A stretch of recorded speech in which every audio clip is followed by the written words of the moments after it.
제가 본문을 다시 읽어야 되는데요. 녹음 때문에. 빌립보서 1장 3절에 11절, 제목은 감정과 믿음입니다. 내가 너희를 생각할 때마다 너희 하나님께 감사하며 간구할 때마다 너희 무리를 위하여 기쁨으로 항상 간구함은 첫날부터 이제까지 복음에서 너희가 교제함을 인함이라. 너희 속에 착한 일을 시작하신 이가 그리스도 예수의 날까지 이루실 줄을 우리가 확신하노라. 시작했다는 것은 구원, 하나님께서 시작했던, 완성한다는 것은. 내가 너희 무리를 위하여 이와 같이 생각하는 것이 마땅하니 이는 너희가 내 마음에 있음이며 나의 매임과 감옥에 들어갔지 않습니까? 복음을 변명함과 확정함에 너희가 다 나와 함께 은혜에 참여한 자가 됨이라. 내가 예수 그리스도의 심장으로 너희 무리를 어떻게 사모하는지 하나님이 내 증인이시니라. 내가 기도하노라. 너희 사랑을 지식과 모든 총명으로 점점 더 풍성하게 하사 너희로 지극히 선한 것을 분별하며 더 진실하여 허물 없이 그리스도의 날까지 이루고 예수 그리스도로 말미암아 의의 열매가 가득하여 하나님의 영광과 찬송이 되게 하시기를 구하노라. 아멘. 우리가 이 구원이라는 것, 이것이 가장 귀한 하나님의 선물 아닙니까? 예수 그리스도 안에 있는 구원. 그 구원이 어떻게 은혜로 왔다. 그것을 우리가 성경 말씀 통해서 다 알 수 있는데요. 이 구원은 세 개의 단계를 우리가 생각할 수 있습니다. 첫 번째는 죄사함. 죄사함은 칭의라고, 우리가 하나님 앞에, 거룩하신 하나님 앞에 의롭다라고 불릴 수 있게 된 것. 그것을 제가 설명하느라고 율법을 여러 번 제가 설교를 했습니다. 왜냐하면 대부분 목사님들이 오해를 해가지고 율법을 잘 지켜야 하나님 앞에 구원받는다고, 의롭게 된다고 착각하고 있는 거예요. 우리의 의롭게 된 것은 예수님의 공로, 그것을 우리가 믿음으로 예수님의 의를 선물로 우리가 받았기 때문에 우리가 의로운 거지. 율법을 우리가 안만 지켜봅시 하나님의 거룩의 수준에 올라갈 수 있는가? 그건 불가능한 이야기죠. 그 다음에 두 번째 단계가 오늘부터 제가 설교를 이제 시작하는데, 성화. 성화라는 것은 거룩해진다는 거죠. 앞에는 예수님의 공로로 하나님께서 우리를 그렇게 부르신다는 거고, 칭의. 성화는 우리가 예수님의 도움으로, 성령님의 내재하심과 역사하심으로 우리가 예수님의 마음을 소유하게 되는 겁니다. 우리 마음이 변화해서 예수님의 생각, 예수님의 감정, 그 예수님의 그 기쁨에 우리가 동참하게 되는 성화. 이것이 예수님의 마음을 가지고 예수님의 삶을 살게 되는 것이 성화라. 이것이 우리 매일 사는데 너무나 중요한 점이죠. 그 다음에 세 번째 단계가 우리가 영화라. 영화라는 것은 우리의 죄의 몸이 사라지고, 죽어버리니까 사라지고, 우리가 예수님을 부활할 때 예수님의 영체, 예수님의 거룩한 몸, 하나님의 몸과 같은 우리도 영체, 영어로 스피리추얼 바디라고 나와요. 우리도 영체를 소유함으로써 죄와 완전히 구별되어 버리는 그런 삶을 살게 되는 거죠. 그러면 성화는 죄와 끊임없이 갈등하면서 살지만 죄에 승리하려고 하나님의 도움을 끊임없이 받아야 되지만, 영화의 단계에서는 우리가 죄와 분리되어 버리기 때문에 더 이상 죄에 대해서 우리가 마음 아파하고 하나님 앞에 회개하고 할 필요가 없어요. 우리가 이제는 하나님 앞에서 예수님처럼 거룩해지는 그런 하나님의 영광을 우리가 소유하고 살게 된다. 오늘은 이 성화에 대해서 주로 이야기하겠습니다. 바울은 빌립보서 처음 서신에서 이렇게 말해 6절에 너희 속에 착한 일을 시작하신 이가 하나님이 그리스도 예수의 날까지 착한 일 너희들의 구원을 이루실 줄을 우리가 확신한다. 참 중요한 말이죠. 다시 말하면 쉽게 말하면 바울이 내가 지금 로마 감옥소에 갇혀 있는데 내가 죽어도 좋다 이거예요. 하나님께서 책임지고 당신네들의 구원을 다 완성시킨다. 그거를 내가 확신한다. 왜냐하면 우리 하나님은 전능하시고 또한 우리 하나님은 신실하신 분이기 때문에 반드시 그 약속을 이룬다라고 이렇게 바울은 자기 확신을 처음부터 이야기하고 있습니다. 바울의 믿음은 대단한 믿음이지 않습니까? 바울은 감정이나 자기 마음속에 있는 감정이나 혹은 자기 주위에 있는 상황을 믿음으로 항상 극복하는 사람이에요.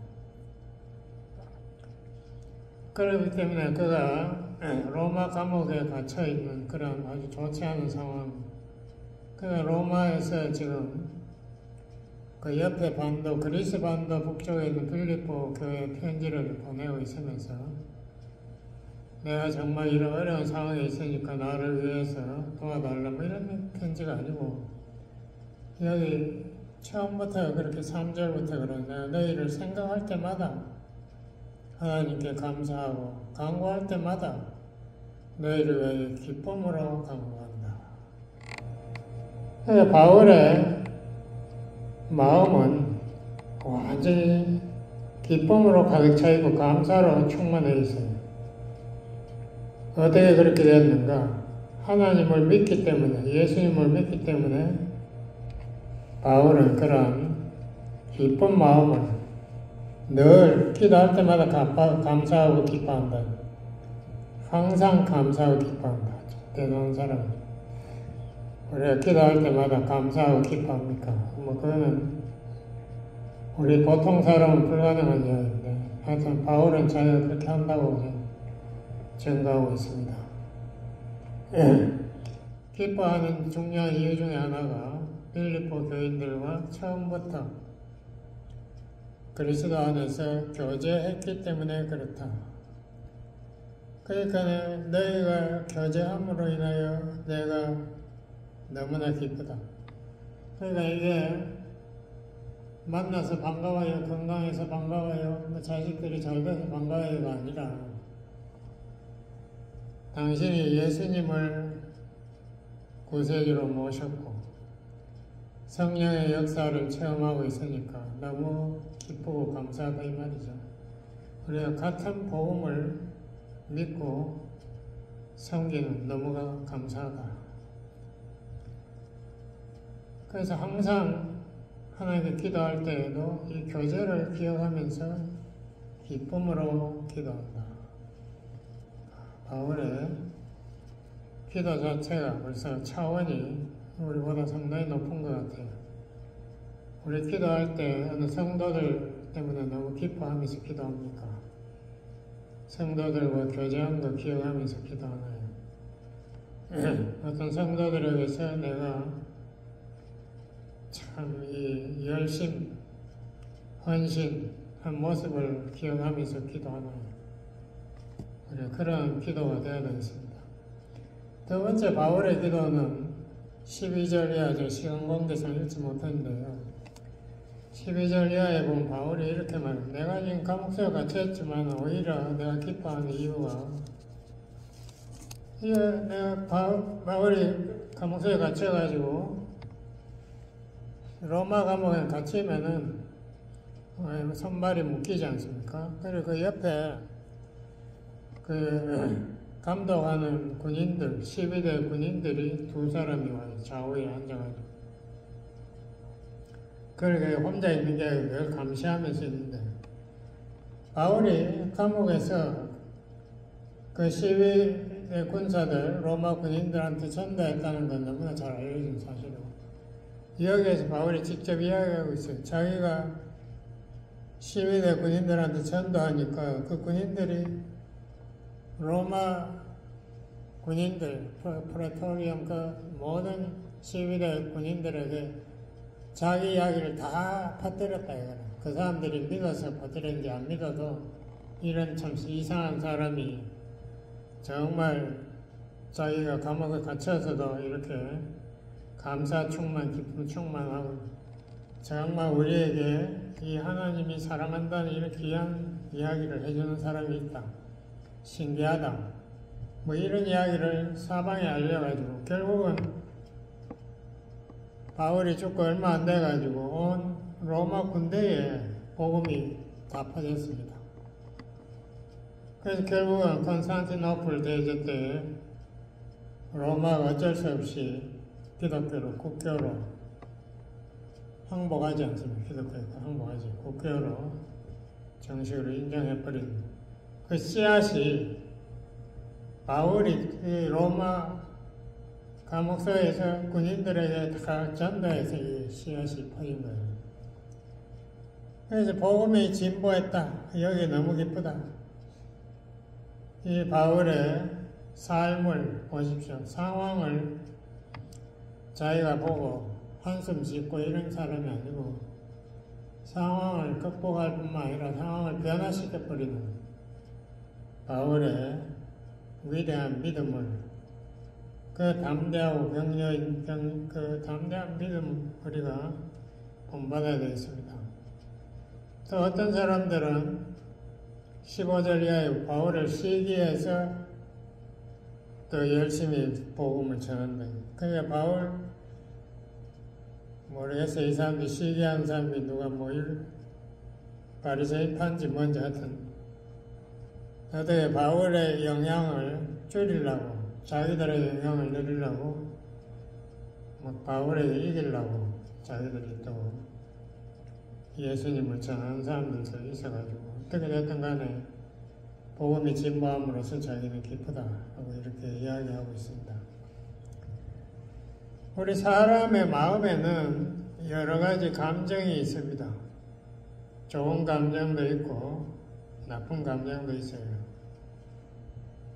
좋은 감정, 기쁨, 감사, 우리 기독교에서 가장 강조하는 사랑, 또 하나님의 평강, 뭐 하여튼 감사 이러한 감정들은 성령의 열매하고 관계되지 않습니까? 이거 다 우리에게 좋은 감정이 있을 수도 있고 또 우리 마음속에 나쁜 감정이 또 충만할 수도 있어요.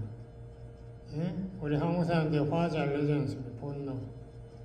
화를 벌컥벌컥 내고 조금만 뭐 마음이 상하면 화를 팍 폭발시키고 또 누구를 시기하는 것 너무 잘하더라고요.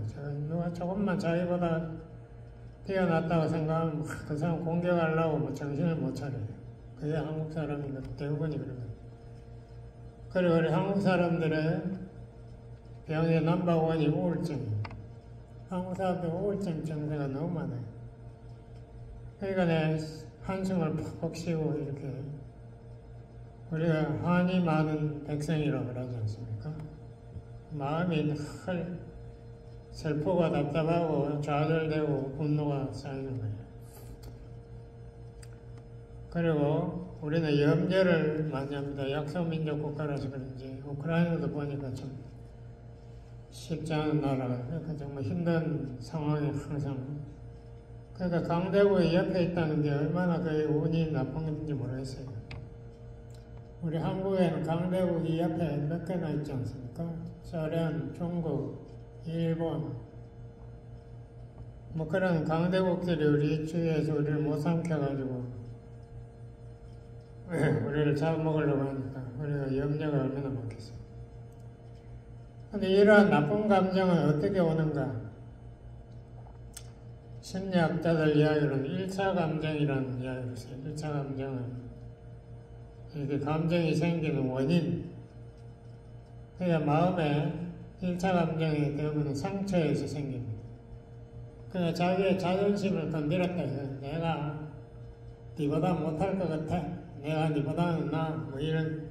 근데 그게 어떻게 자기 공격받았다고 생각하면은 그 분노, 자존심이 모든 것을 집어삼킵니다. 그냥 뭐 이제 그런 데는 안 가. 뭐 그런 사람 안 만나. 우리 한국 사람들의 아주 대표적인 정세, 자존심. 그래서 당이 한국의 정당들도 밤낮 갈라지고 교회도 밤낮 갈라지는 게 이게 제일 큰 이유예요. 그래서 또 우리가 오해에서도 또 분노가 생기고 이런 나쁜 감정이 생기죠. 또 우리 한국 사람들에게 많이 퍼져 있는 열등감, 나를 누가 무시했다 이렇게 되면 분노가 생기는데 자기 자신에 대한 자신감이 있으면 다른 사람이 무시해도 별로 그렇게 영향을 받지 않아요. 제가 미국 사람들 이렇게 가만히 보면은 우리 한국 사람들 같이 그렇게 열등감에 사로잡혀 있지 않아요. 그런데 우리 한국 사람은 굉장히 예민하더라고요. 누가 나를 무시하는 말을 했다, 행동을 했다, 표정을 했다 하면은 막 분노에 못 이겨가지고 막 속을 감정을 조절을 못해요. 그래서 막 분노가 폭발하는 거죠. 뭐 이러한 것들이 1차 감정이라고 그래요. 그런 것들이 우리 또 삶의 실패, 뭐 누구한테 또 오해를 받았던 하여튼 여러 가지 상처들이 우리의 마음에 이 나쁜 감정, 이게 병이에요. 상담 대상이죠. 상담 받아가지고 치료하기도 힘들어요. 그렇게 되면 전부 다 자기 변명을 합니다. 뭐 내가 뭐 재수 없어가지고 어떻게 됐고 뭐 저거 누구 탓이고 누구 때문에 이렇게 됐다고 자기 방어하려고. 이것이 나쁜 감정이 걸쳐있다. 잠언 18장 14절에 보면은 마음이 심령이라고 표현합니다. 스피릿. 심령이 울적하면은 이게 치료가 안 된다. 그래서 나서 잠언 18장 14절. 육신의 병은 약으로 치료가 되는데 심령이 병에 걸리면은 치료가 안 된다. 그래서 한국의 사람들의 우울증들이 이게 치료가 힘들죠. 잘 치료가 안 돼요. 잠언 4장 20절에서 23절 제가 봉독하겠습니다. 좋은 말씀이 잠언 4장 성경에 다 좋은 말이고요. 특히 중요한 말씀인데요. 제가 봉독하겠습니다. 내 아들아 내 말에 주의하며 나의 이르는 것에 내 귀를 기울이라. 그것을 내 눈에서 떠나게 말며 내 마음속에 지키라. 마음을 지키라. 우리 한국말로 잘 괜찮지. 직역을 하면 마음을 지키라. 그것은 얻는 자에게 생명이 되며 온 육체의 건강이 됨이니라. 그러니까 네 마음을 좋은 생각으로 좋은 감정으로 지키면 네가 건강도 되지요. 무릇 지킬 만한 것보다 더욱 내 마음을 지키라. 생명의 근원이 이에서 남이니라. 참 좋은 말씀입니다. 우리가 마음을 어떻게 지켜야 할까? 이게 정말 중요해요. 우리 한국 사람들, 죄송하지만 한국 사람들 자꾸 지적해서 말하지만 한국 사람들한테 약속을 깔아서 그런지 다른 사람의 신경을 되게 씁니다. 미국 사람들 그냥 만보바지 지인이라고 그런 거 팍 입고 학교 선생님이 탁 나가 앞에 강의하더라고요. 그 제가 UCLA 다닐 때 보면 뭐 슬리퍼 신고 탁 나오기도 하고 맨발로 딱 나와. 근데 왜 맨발로 왔네 이러니까 자기가 어디서 봤대. 뭐 맨발로 걸으면은 몸에 건강에 좋다고 해서 자기가 맨발로 다닌다고 이래. 한국 사람 같으면 뭐 뒤에서 싹싹거리고 야단 날 것 같아요. 제가 생각하기에. 이 외모, 우리 한국 사람은 외모나 밖으로 보이는 거에 신경을 무지하게 쓰는데 그래서 가제 차도 막 비싼 차 무리해서라도 제가 우리 중고등학교 동기 뭐 이런 사람들 만나러 가끔 한번 가면 그 사람들이 제일 먼저 뛰쳐나와가지고 탁 보더라고. 옛날에도 저기 올림픽에 그 식당 하는 사람 뛰쳐나와가지고 아이고 목사님이 제가 그때 기아 세피아 한 20년 전에 기아 세피아 처음 나왔을 때 그거 타고 다니니까 아유 목사님 이런 차를 타고 다니세요. 이렇게 사람들 잘 놀랬다고. 아 진짜 깜짝 놀랐는가 보세요. 누가 일러가 뛰쳐나와서 하여튼 뛰쳐나왔더라고. 뛰쳐나와가지고 저거 뭐 타질라고 덤비는지 하여튼 우리가 외모에는 엄청나게 신경을 쓰는데 우리의 마음은 다른 사람들은 안 보이니까 신경을 별로 안 써요. 근데 예레미야 17장 9절 같은 데 보면 세상에 가장 썩어가지고 냄새나는 부패한 게 마음이라, 인간의 마음이라고. 우리 인간의 마음이 부패하면요, 예수님 같은 메시아가 직접 앞에 와서도 그 말씀을 직접 듣고 그 능력을, 기적과 역사를 직접 보면서도 안 보이는 거예요. 안 들려. 저게 무슨 메시아냐, 저게 가짜다 못짜고 그냥 돌로 쳐 죽이려고 생각처럼. 이게 군중심리라고 우리 한국 사람들 참 잘하는데 촛불 집회 잘해요. 우리 한국 사람들 누가 한번 떠들기 시작하면 와 우르르 살아가는 거. 제가 촛불 집회 보면서 그걸 느꼈습니다. 이 민주주의라는 것 참 엉터리거든. 민주주의라는 것은 다수결로 해결하는 것, 모든 것을. 근데 성경에 보면 다수결이 그게 참 엉터리거든.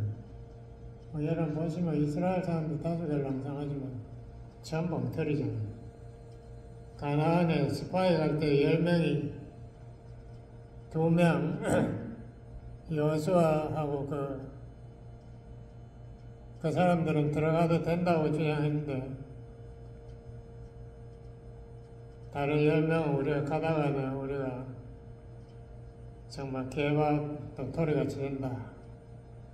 우리 가면 전멸한다고 하고 생을 쳤지 않습니까? 그러니까 사람들이 다 그 10명을 따라갔어. 그 세대가 광야에서 전멸했다라고 성경은 기록하고 있습니다. 그러니까 이게 다수가 옳다고 지금 주장하면서 힘쓰는 것들 앞으로 참 한국에 큰 위험한 길로 들어가고 있습니다. 좀 두고 보세요.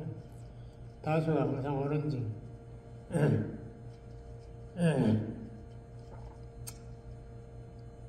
우리가 마음을 바로잡으려면은 첫 번째로 우리 감정 조절이 좀 돼야 돼요. 감정. 누군가가 나를 자극하는 말을 하고 행동하죠. 우리가 뭐 살다 보면 온갖 말을 다 듣는데 그때마다 우리가 부정적으로 반응할 때 결국은 내 마음이 망가지는 거예요. 그걸 못 느껴 그냥 화를 내고 분노하고 자기가 억울하다고 악을 쓰는 그것이 자기에게 얼마나 해로운지 전혀 생각을 안 해요. 컴퓨터 영어에 우리가 제가 몇 번 이야기했죠. GIGO는 garbage in, garbage out. 쓰레기를 집어넣은 대로 쓰레기가 나온다. 컴퓨터를 탓하지 마라. 우리 인간들도 예수님이 그랬죠. 복음서에 인간의 마음이 그 악해서 마음에 그 더러운 것이 쌓여가지고 더러운 죄악이 쏟아져 나온다. 우리 인간의 마음이 감정이 상처투성이니까 거기에서 뭐 좋은 게 나오겠습니까? 그냥 뭐 연쇄살인을 하지를 않나 온갖 이상한 짓들을 하고 사람이라면 할 수 없는 그런 짓들을 하는 거예요. 인간으로 보기가 힘들어. 인간으로 보기가. 또 우리 인간의 마음에는 여러 가지 생각이 있습니다. 악한 생각, 부정적인 염려 뭐 이런 것 생각들이 많이 있어요. 우리가 이러한 생각들을 늘 하면서 살면 거기에 영향을 받지 않습니까?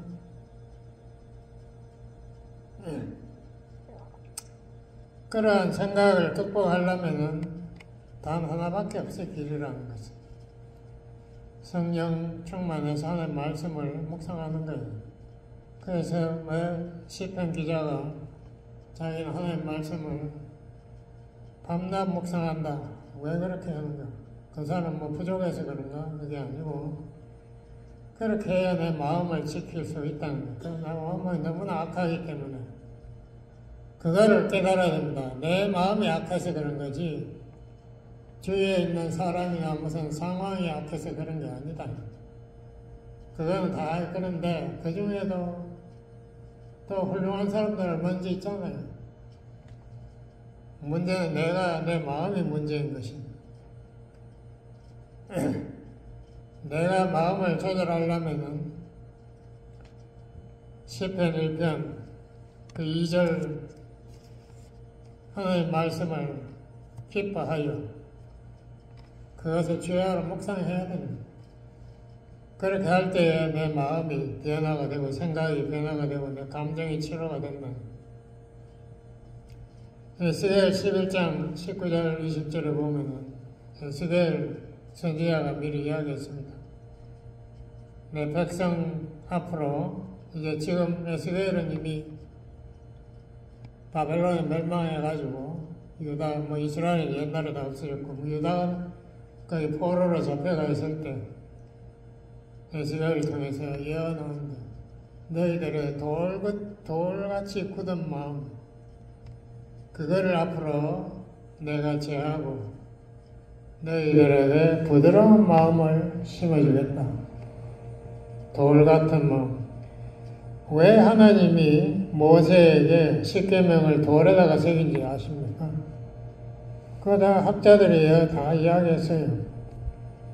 우리의 마음이 돌이기 때문에 하나님 말씀이 들어박혀 봐야 우리 마음이 변하지 않는다. 그래서 모세가 내려오면서 벌써 십계명을 어기고 거기서 금송아지 만들어가지고 춤추고 있는 이스라엘 백성의 분노에서 그 십계명 돌 두 개를 치고 던지지 않습니까?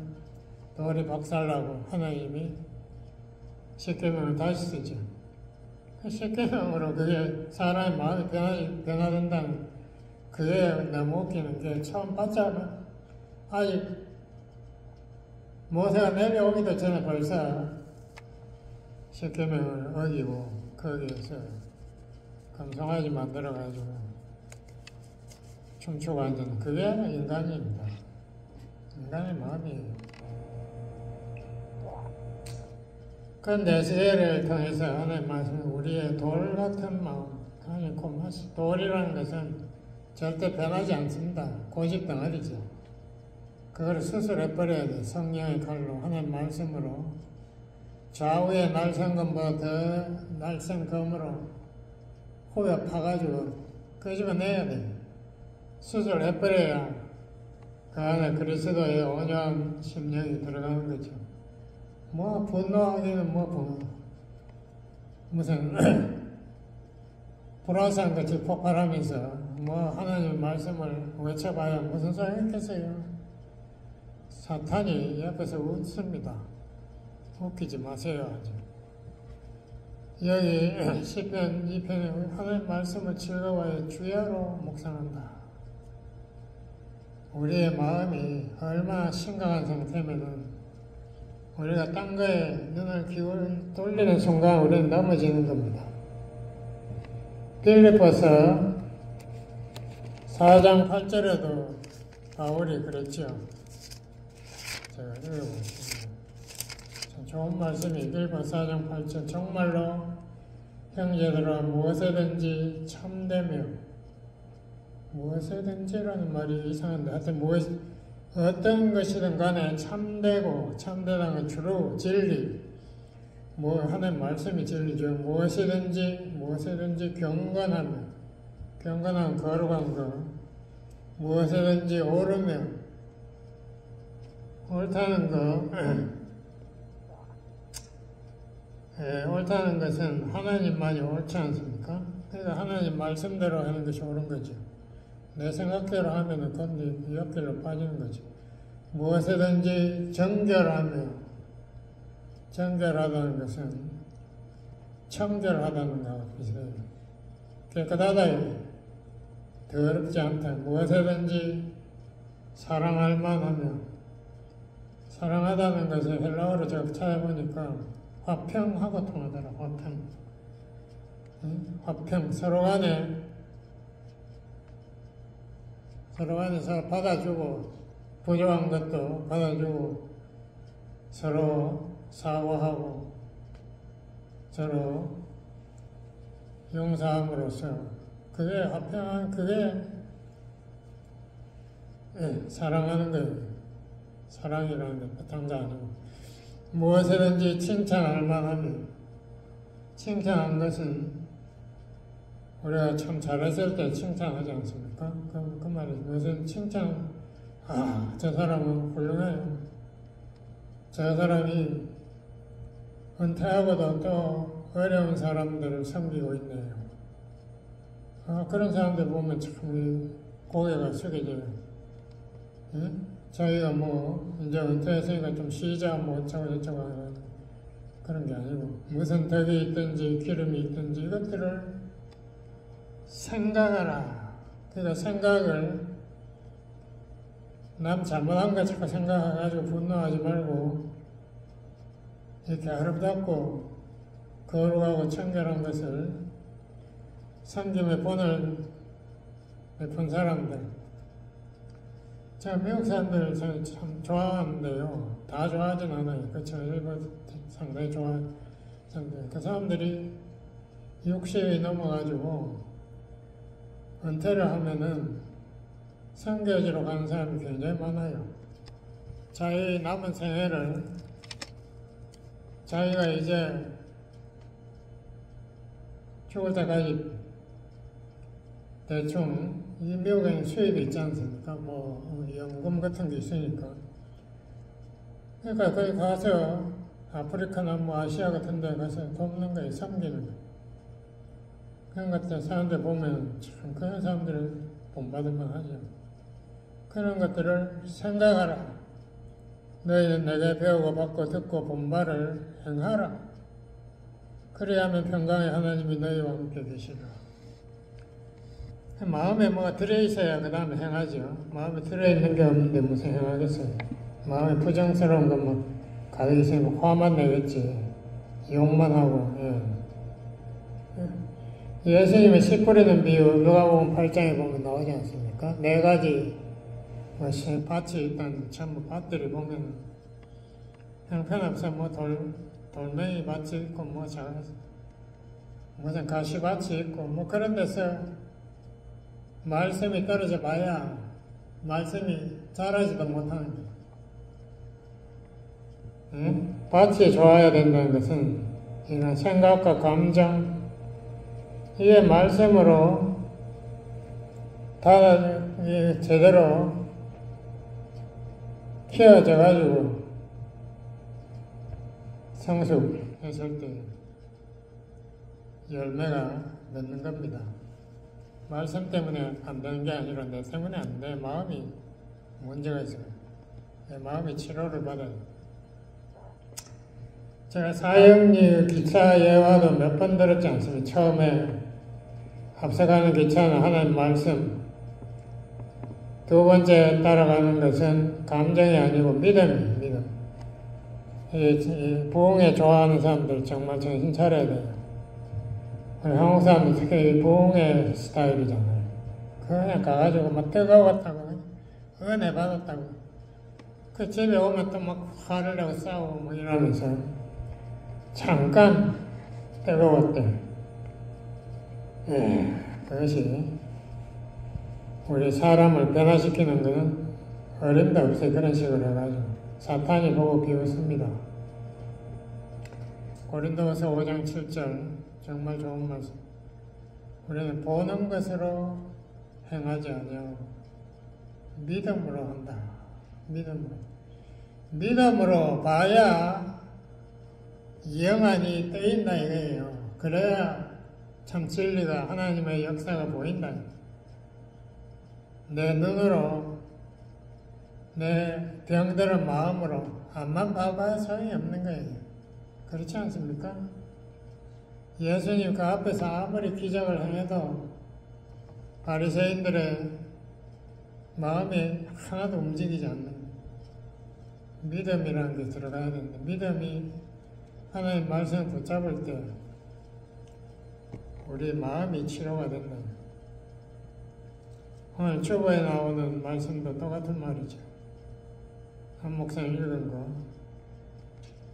아브라함과 사라가 이제 거의 죽음 일보 직전인데 하나님의 약속 다른 사람도 다 해놓는데 자기들은 애도 못 놓고 그런데 하늘의 별 바다의 모래 이런 식으로 이야기하니까 정말 한숨 나오겠죠.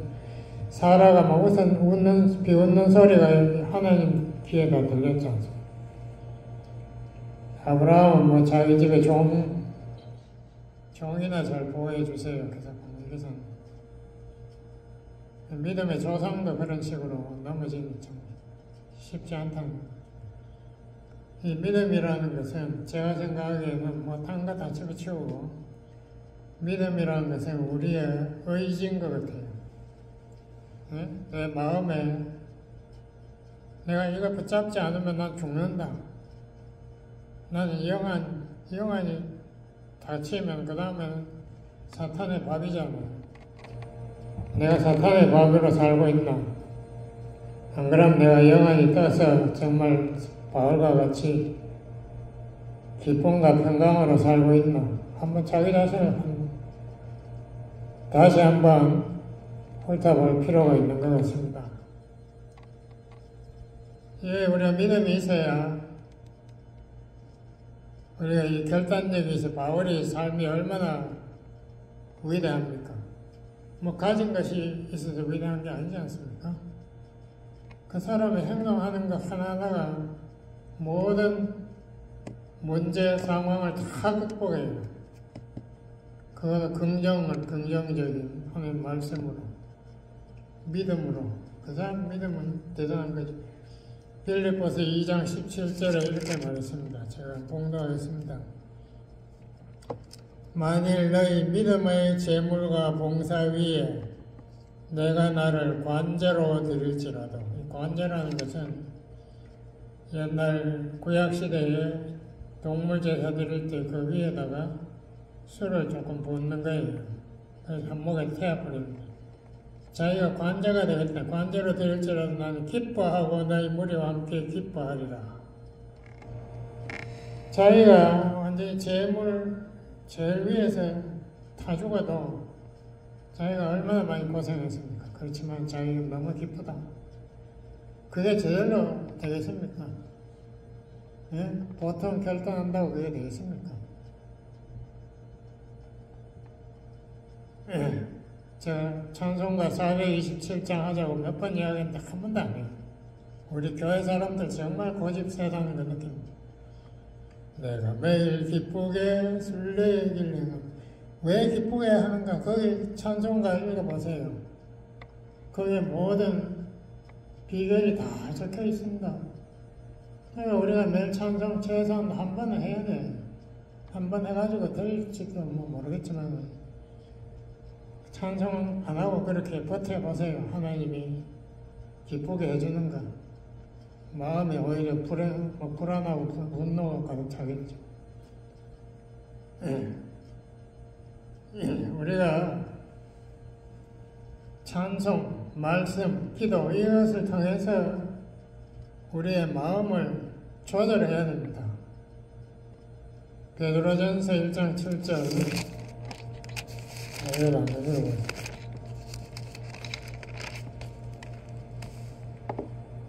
내 믿음의 시련이 불로 연단하여도 없어질 금보다 더 귀하여 예수 그리스도에 나타나실 때에 칭찬과 영광과 존귀를 얻게 하려 함이라.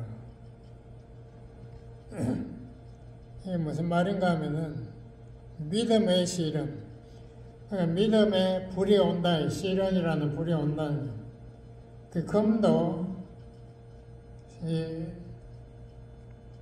불로 그 재련하지 않습니까? 마찬가지로 순금을 하려면 불에다 재련을 해야죠. 믿음도 실현이 필요한데 둘 다 불에다가 재련하는데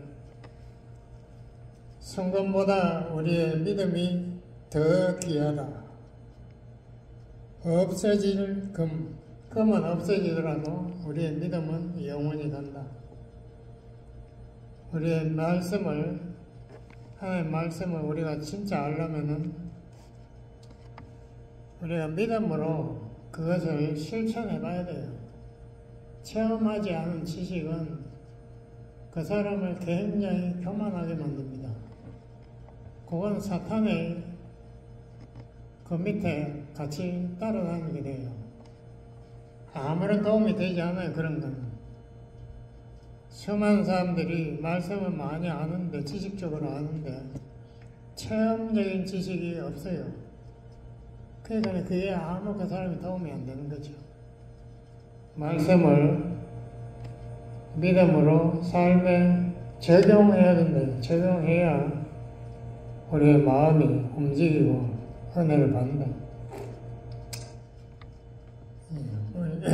자, 시간이 너무 많이 가서 이제 그만하겠습니다. 기도하시겠습니다. 아버지 하나님, 우리 예수님 동행하는 거 우리가 항상 확신하고 늘 예수님 때문에 기뻐하고 감사할 수 있게 도와주세요. 예수님 이름으로 기도드렸습니다. 아멘.